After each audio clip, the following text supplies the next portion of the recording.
بتقرا كل التفاصيل دي عن الداتا وخلاص بتفهمها او تعرف هي بتتكلم عن ايه، بتبدا تعمل لها داونلود من هنا.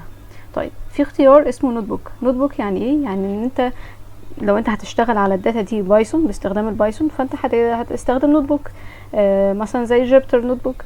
فبدل ما انت ما تستخدمه على جيبتر نوت بوك عندك على الجهاز، فانت ممكن تدخل على تكريت نوت بوك هنا وتشتغل جوه كاجل وتكتب الكود بتاعك. طيب امثله على ايه؟ هنا عندنا في السكشن الكود في ناس دخلت على الداتا دي، الداتا سيت اللي هي student performance data set، وفتحت نوت بوك واشتغلت وعملت الشغل بتاعها.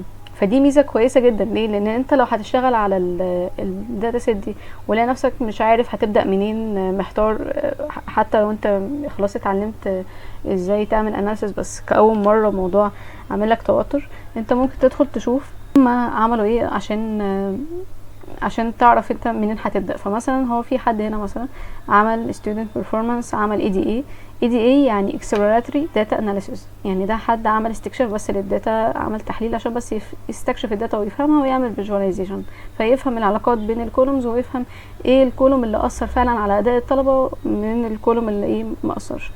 في حد مثلا حسن الموضوع جدا وبدا يدخل جوه حاجه اسمها نيورال نتورك وبدا يعمل ماشين ليرنينج.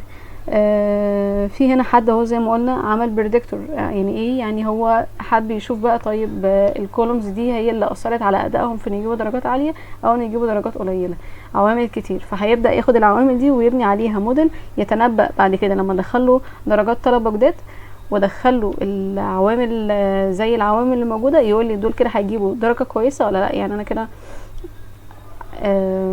هدخله بس المعلومات الاساسيه، مش هدخله الدرجات سوري، فهو هيتنبأ بان احتمال الجريد بتاعهم او تقديرهم يبقى عامل ازاي. هو برضو لما عمل نيو نوت بوك ظهر له المكتبات الاساسيه اللي يشتغل بيها في البايثون، وظهر له الداتا سيت اللي هو هيشتغل عليها، وهيبدا يعمل الاي دي اي عشان يستكشف الداتا ويشوف ايه اللي فيها محتاج كليننج وايه اللي ميسنج وايه اللي محتاج انه يتشال.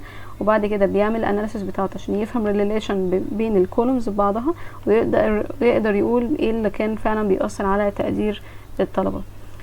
فزي ما قلت لكم دي بتكون ميزه كويسه جدا ان انت اصلا اي داتا سيت هتحملها من هنا ان انت تستكشف ايه اللي بيحصل فيها وايه الطريقه اللي بدأت بيها، ومن هنا يبدأ يجيلك فكره ان انت تبقى عارف يعني زي تغذيه كده عقليه، يعني ان انت تبقى عارف انت لما تيجي تشتغل ممكن تبدأ ازاي، لو في كود واقف معاك تقدر تستعين بيه.